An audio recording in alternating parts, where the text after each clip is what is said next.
Hi friends, வணக்கம், welcome back to our channel Sophie Chat. என் பேர் சோஃபியா. இன்றைக்கி நம்ம என்ன வீடியோ பார்க்க போகிறோன்னா, நம்ம சேனலில் இன்னொரு குக்கிங் வீடியோ தாங்க. என்ன சமைக்க போகிறோன்னா, மஷ்ரூம் பட்டர் மசாலா தாங்க. மஷ்ரூம் பட்டர் மசாலா வந்து ஹோட்டல் ஸ்டைலில் இல்லாமல் வீட்டில் சிம்பிளாக வீட்டில் இருக்கிற இன்க்ரீடியன்ஸ் வச்சு எப்படி ஈஸியாக சமைக்கலாம் தாங்க இந்த வீடியோவில் பார்க்க போகிறோம். வீடியோக்குள்ளே போகிறதுக்கு முன்னாடி நம்ம சேனலை இப்போ தான் ஃபஸ்ட் டைம் பார்க்குறீங்கன்னா லைக் பண்ணுங்கள், ஷேர் பண்ணுங்கள், கமெண்ட் பண்ணுங்கள், மறக்காமல் சப்ஸ்கிரைப் பண்ணுங்கள். பக்கத்தில் இருக்கிற பெல் ஐக்கானை கிளிக் பண்ணி ஆளுங்கிற ஆப்ஷனை கொடுத்து வச்சுக்கோங்க. அப்போ தான் நான் ஒவ்வொரு டைமும் வீடியோ போடும்போது நோட்டிஃபிகேஷன் உங்களுக்கு வரும். என் வீடியோவை மிஸ் பண்ணாமல் பார்ப்பீங்க. இப்போ வாங்க வீடியோக்குள்ளே போகலாம்.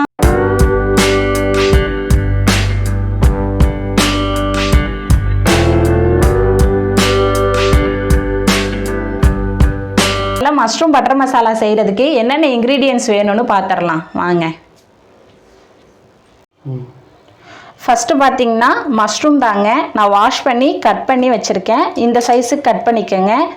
அடுத்தது பார்த்திங்கன்னா 4 தக்காளி, 2 மீடியம் சைஸ் பெரிய வெங்காயம். தக்காளி வந்து அதிகமாக இருக்கணும், வெங்காயம் கம்மியாக இருக்கணும். அடுத்தது பார்த்திங்கன்னா இதுக்கு மெயின் வந்து பட்டர். நீங்கள் எந்த பிராண்ட் பட்டராக இருந்தாலும் ஓகே. இன்றைக்கி நான் மில்கி மிஸ்ட் பட்டர் தான் எடுத்திருக்கேன். நீங்கள் எந்த பட்டராக இருந்தாலும் ஓகே எடுத்துக்கோங்க.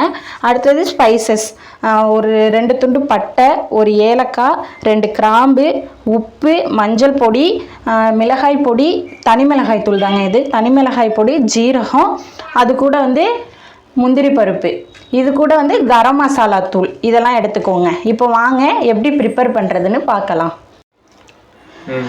முதல்ல அடுப்பில் ஒரு பெரிய சைஸ் கடாயை வச்சுக்கலாம். பெரிய சைஸாக எதுக்கு வைக்கிறீங்கன்னா நல்லா கொஞ்சம் ஸ்பேசியஸாக இருக்கும், நம்ம செய்கிறதுக்கு வந்து கொஞ்சம் ஈஸியாக இருக்கும். அதுக்காக தான் பெரிய கடாயை வச்சுக்கலாம். இது வந்து இப்போ கடாய் வந்து சூடாகட்டும். கடாய் சூடாகிடுச்சு. கடாய் சூடானதுக்கப்புறம் எடுத்து வச்சுருக்க பட்டரில்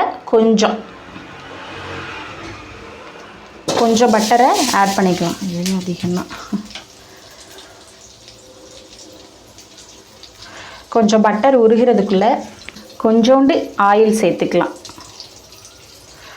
ஆயில் எதுக்குன்னு பார்த்தீங்கன்னா பட்டர் கருகிடாமல் இருக்கிறதுக்காக கொஞ்சம் ஆயில் மிக்ஸ் பண்ணியிருக்கேன். இப்போ வந்து பட்டர் நல்லா உருகட்டும்.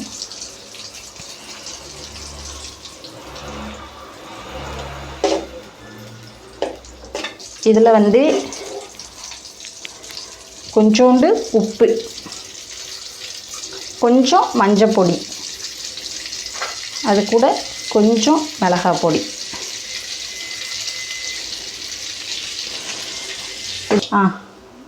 மசாலாலாம் கருகிடாமல் கொஞ்சம் அப்படியே லைட்டாக இதில் வந்து ஒரு மெயின் இது என்னன்னு பார்த்தீங்கன்னா ஃப்ளேம் வந்து எப்போவுமே வந்து லோ ஃப்ளேம்லேயே வச்சுக்கோங்க. ஹை ஃப்ளேமில் வச்சிங்கன்னா டக்குன்னு மசாலா கருகிடும். நல்லா லோ ஃப்ளேம்லேயே வச்சுட்டு நம்ம வாஷ் பண்ணி வச்சுருக்க மஷ்ரூம் எடுத்து இதில் ஆட் பண்ணிடலாம். ஆட் பண்ணிவிட்டு லைட்டாக அப்படியே வணக்கி கொடுங்க. இந்த மசாலாலாம் நல்லா அதில் ஒட்டுறதுக்காக தான் இந்த ஒரு ப்ராசஸ். உங்களுக்கு இப்போ பார்த்தாலே தெரியும், இந்த மஷ்ரூம் வந்து நம்ம போட்ட எண்ணெய் எல்லாத்தையும் வந்து நல்லா உறிஞ்சிடுச்சு. இப்போ நல்லா நம்ம வணக்கிட்டே இருக்கும் போது வந்து அது அந்த ஒரு மாதிரி தண்ணி விட்டு வரும். அதை வரையிலும் நம்ம இதை வந்து வணக்கிக்க வேண்டியதான். இப்போ வந்து ஹை ஃப்ளேமில் வச்சுக்கலாம்.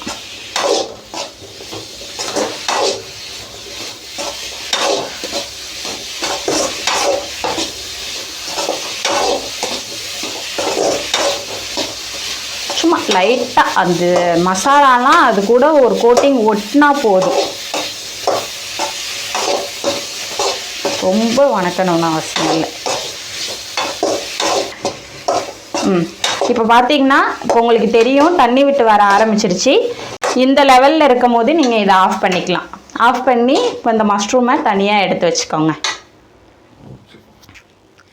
இப்போ அதே கடாய் வச்சு, நான் வாஷ் பண்ணல, அதே கடாய் தாங்க வச்சுருக்கேன். அதே கடாய் வச்சு இதில் கொஞ்சமாக பட்டர் ஆட் பண்ணிக்கலாம்.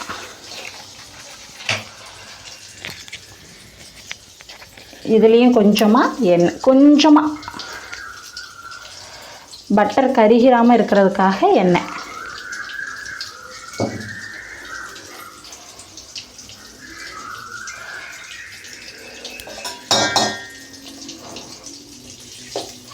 பட்டர் உருகினதுக்கப்புறம் நம்ம எடுத்து வச்சுருக்க ஸ்பைசஸ்லாம் போட்டுடலாம். ஏலக்காய், கிராம்பு, பட்டை, கொஞ்சோண்டு ஜீரகம், அது கூட முந்திரி.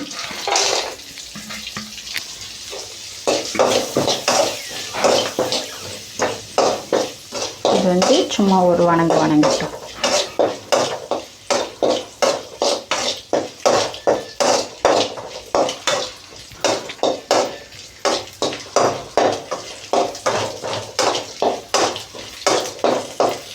இது இந்த அளவுக்கு வணங்கினதுக்கப்புறம் சும்மா லைட்டாக ஒரு 2 நிமிஷம் இந்த அளவுக்கு வணங்கினதுக்கப்புறம் நம்ம கட் பண்ணி வச்சுருக்க வெங்காயத்தை இது கூட ஆட் பண்ணிக்கலாம்.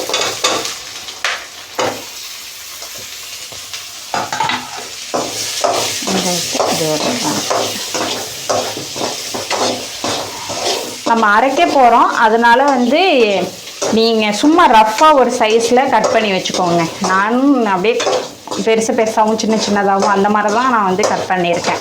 அதே மாதிரி கொஞ்சம் ரஃப்பாக கட் பண்ணி வச்சுக்கோங்க.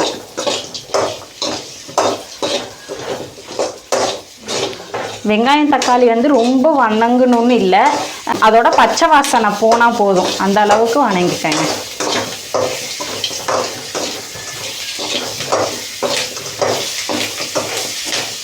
வெங்காயம் ஓரளவு வணங்கிருச்சு. நம்ம கட் பண்ணி வச்சுருக்க தக்காளியை வணக்கிக்கலாம்.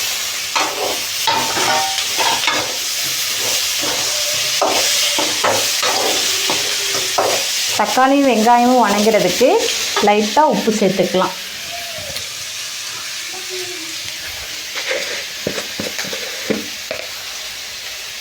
கொஞ்சோண்டு ஒரு 1/4 ஸ்பூன் அளவு உப்பு சேர்த்துக்கங்க. இப்போ வணக்கி கொடுக்கலாம்.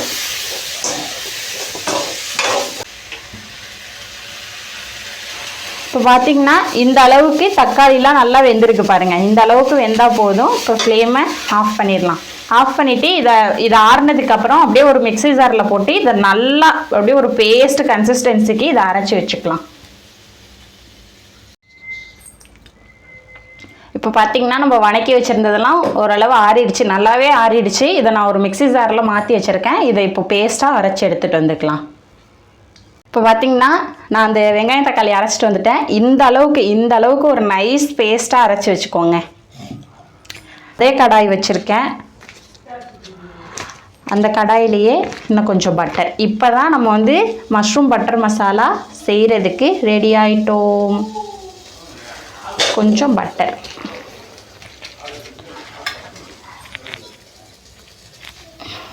ஆஸ் யூஷுவல் எப்போதும் போல் கொஞ்சம் எண்ணெய், பட்டர் கருகிடாமல் இருக்கிறதுக்காக. இப்போது எண்ணெய் நல்லா கரையட்டும். பட்டர் வந்து நல்லா உருகிடுச்சு. அது கூட 2 பட்டை, 2 ஏலக்காய், 1 ஏலக்காய், 2 கிராம்பு, இது எல்லாத்தையும் போட்டு நல்லா தாளித்து விட்டுட்டு அப்படியே இதில் மசாலா ஆட் பண்ணிடலாம். ஏற்கனவே நம்ம வந்து இது மஷ்ரூம் வந்து ஃபஸ்ட்டு ஃப்ரை பண்ணி எடுக்கிறதுக்கு மசாலா சேர்த்துருக்கோம். அதனால இதில் வந்து ஒரு அரை ஸ்பூன் மிளகாய்த்தூள்,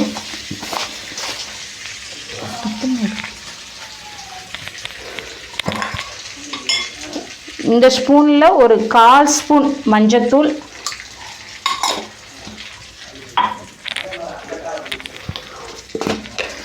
உப்பு வந்து பார்த்துட்டு சேருங்க. இந்த ஸ்பூனில் ஒரு 1/4 ஸ்பூன் உப்பு. இது எல்லாத்தையும் நல்லா மிக்ஸ் பண்ணி கொடுக்கலாம். பார்த்து இந்த மசாலாலாம் கருகிடாமல் ஃப்ளேம் வந்து லோ ஃப்ளேமில் வச்சு இதை வந்து அப்படியே வறுத்து எடுத்துக்கோங்க. இது கொஞ்சம் அப்படியே வணங்கினதுக்கப்புறம்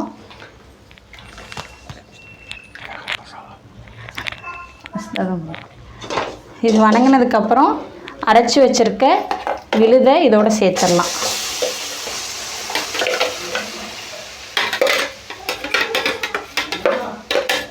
அப்படியே ஒரு கலரிக்கலாம்.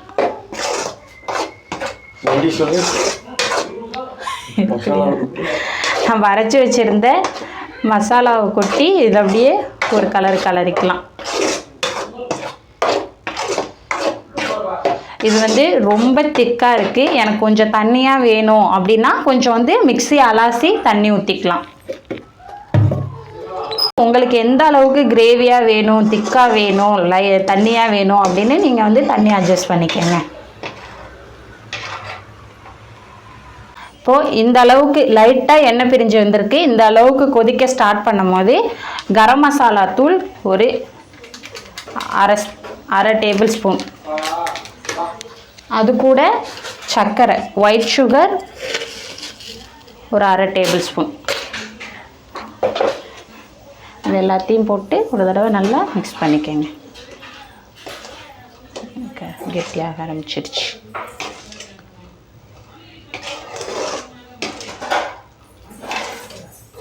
இப்போ பார்த்திங்கன்னா இந்த கிரேவி வந்து ஓரளவு கெட்டியாக ஆரம்பிச்சிருச்சு.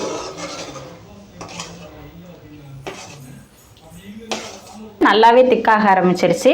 இதில் வந்து இன்னொன்று என்னன்னு நீங்கள் பார்த்துக்கிட்டிங்கன்னா இஞ்சி பூண்டு பேஸ்ட்டு உங்களுக்கு வேணும்னா நீங்கள் இதை சேர்த்துக்கலாம். வெங்காயம் தக்காளி வணக்குறவங்க இல்லைங்களா, அந்த டைம்லேயே வந்து நீங்கள் இஞ்சி பூண்டு பேஸ்ட்டு சேர்த்துக்கங்க. எங்களுக்கு வந்து இஞ்சி பூண்டு பேஸ்ட்டு அந்த அளவுக்கு வந்து அதோட ஸ்மெல்லு பிடிக்காது, அதுக்காண்டி நான் அதை ஸ்கிப் பண்ணிவிட்டேன். உங்களுக்கு வேணும்னாலும் நீங்கள் ஸ்கிப் பண்ணி கூட செஞ்சுக்கலாம். வேணும்னா அப்படி கொஞ்சம் சேர்த்துக்கோங்க, அந்த டைம்லேயே சேர்த்துக்கோங்க. இப்போ வந்து நல்லா இது வந்து கிரேவி கன்சிஸ்டன்சிக்கு வந்துடுச்சு. இந்த டைமில் நம்ம முன்னாடியே ஃப்ரை பண்ணி எடுத்து வச்சுருக்க காளானை சேர்த்துடலாம். காளானை சேர்த்துட்டு லைட்டாக ஒரு கிளறு.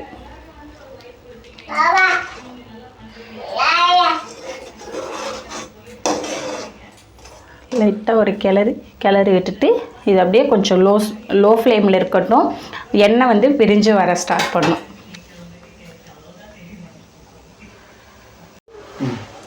இப்போ பார்த்திங்கன்னா நம்ம கிரேவி வந்து நல்லா ரெடி ஆகிடுச்சு.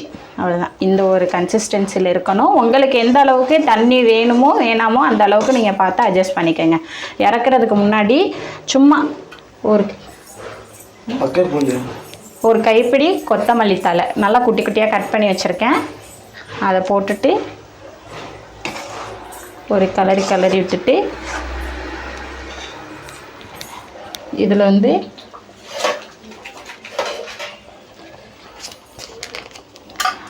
லாஸ்ட்டாக கொஞ்சமாக பட்டர் சேர்த்துடலாம்.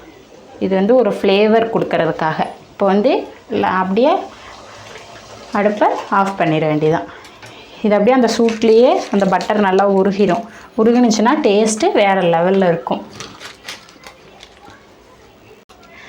மஷ்ரூம் மசாலா சூப்பராக ரெடி ஆயிடுச்சு. இது வந்து ஒரு ரொட்டி இல்லைன்னா சப்பாத்தி நான் கூட வச்சு சாப்பிட்டா சூப்பராக இருக்கும், டாப் நான்ச்சாக இருக்கும். நீங்களும் ட்ரை பண்ணி பாருங்கள். தேங்க்யூ.